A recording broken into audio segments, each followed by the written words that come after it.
बाप रे, आपको देख के तुम गाना ही भूल को हमको देख के उनको। अच्छा सॉरी, ये लड़का कुछ ज्यादा ही बोलता है ना। हाँ बोले बोले, आप ही हक दिए। हो बड़ा निक लागेला बलम जी के बोलिया कि जब से ले गेल बाड़े अपन घर डोलिया।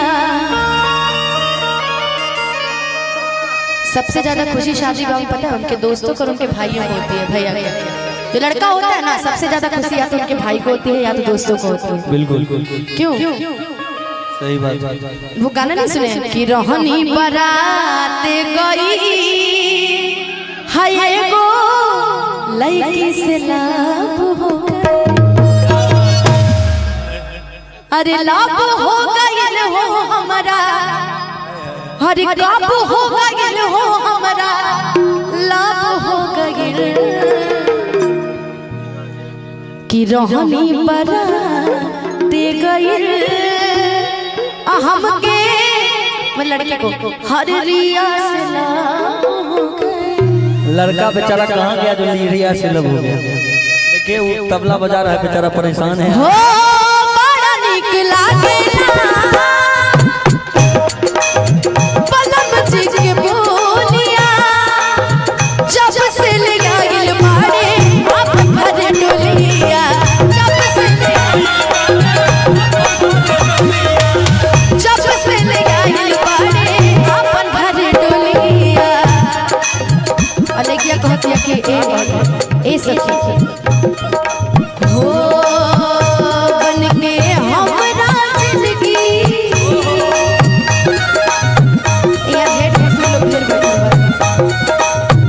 वो बन के हमरा जिंदगी में आए जो उधर मुकेश म्यूजिक है ना, उधर मुकेश म्यूजिक है ना। क्या बात है कि बन के हमरा जिंदगी में आइले जोर बड़े। अच्छा है पता नहीं, एक बार ताली बजा के तनी हल्ला करके खाली कर दो कि सांबर न गोर बड़े हो जैसन चले रहनी वैसन धनिया मोर बड़े। सांबर न गोर बड़े हो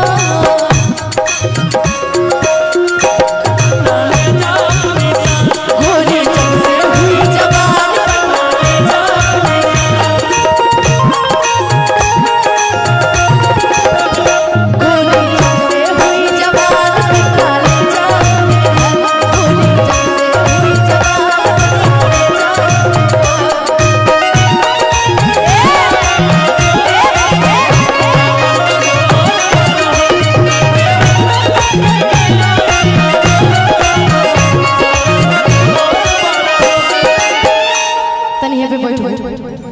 ऐसे ऐसे लात धरो ना, लात धरो जेबीएल के साउंड इतना बढ़िया लगता है। आहा वाह वाह हो सज के सवार के गोरी जाब बैठली और रही रही देहिया के आपन दे बैठे। लइकवा कहता कि जब जब हमार रानी कि जब जब हंसेली हर करे जब में धंसेली। लइकवा कहता कि सुनो हमार जौन धनिया बाड़ी तो सुनर तो बड़ आपकी शादी हुई है ढूंढ के कर लीजिए महाराज, कितने लोग मर जाएंगे। हो साज के सवारी के गोरी जब बैठली रही रही देहिया के आपन दे बैठे।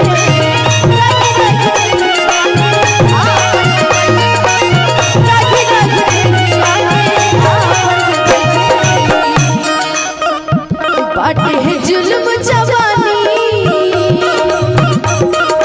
आपका ना दिल धड़काना मेहंदी लगा के यूं शर्माना।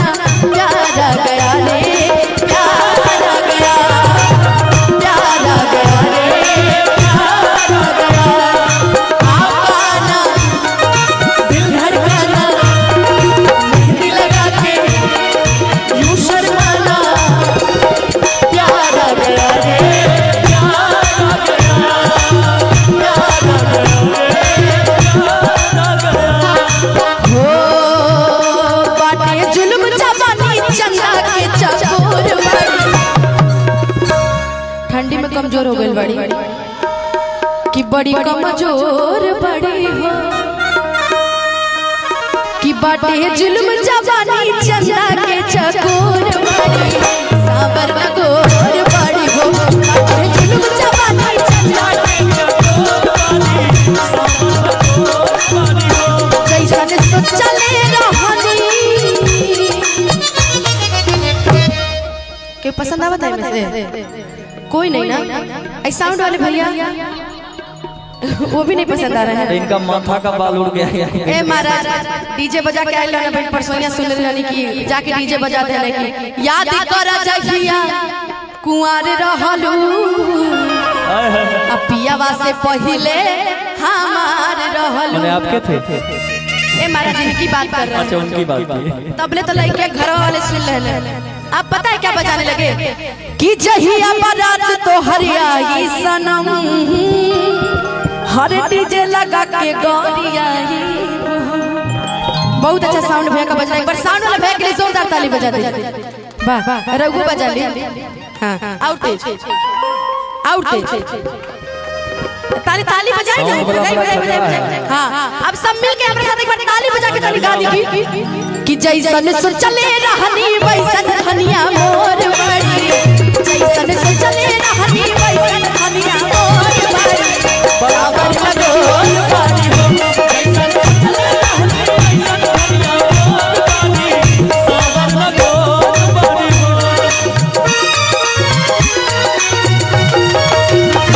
हाय तुमसे मिलके दिल का है जो हाल क्या करे हो गया है कैसा ये कमाल क्या करे तुमसे मिलके दिल का है जो हाल क्या करे हो गया है कैसा ये कमाल क्या करे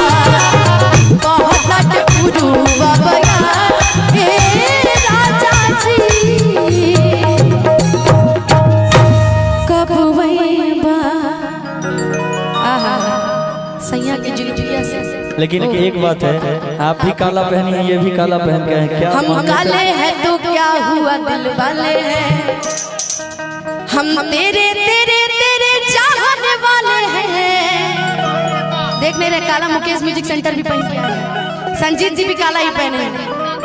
आज काला का बहुत महत्व है महाराज। आइए